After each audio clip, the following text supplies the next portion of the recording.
my name is Amanda, and today I want to talk about vitamin D and the function in our body and whether or not supplementation is necessary. So what exactly is vitamin D? Vitamin D is a fat-soluble vitamin that's critical for optimal health. One of its major functions is keeping our bones strong because it facilitates in the absorption of calcium. It also has a huge role in supporting our immune system and can even help regulate our mood. You might be wondering now, how much vitamin D do we need? The recommended amount of vitamin D is 600 international units per day. Some of you might be thinking, since vitamin D is so critical for health, more is better, right?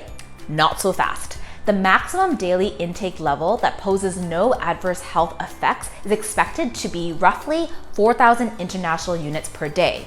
However, there is some research that reports that the true safe upper limit is closer to 10,000 international units per day. So our bodies can produce vitamin D through the cholesterol in our skin as long as there's adequate amounts of UV light from the sun.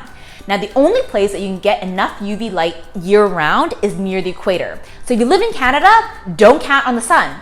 So where exactly can we get our vitamin D from? Vitamin D is naturally occurring in foods. I'm going to show you 4 examples of where vitamin D can be found in.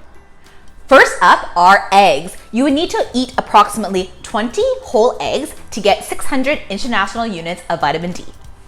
Another good source of vitamin D is fatty fish like salmon or mackerel. A 4-ounce serving would be equivalent to 600 international units of vitamin D, or alternatively, you could eat 7 cans of canned tuna.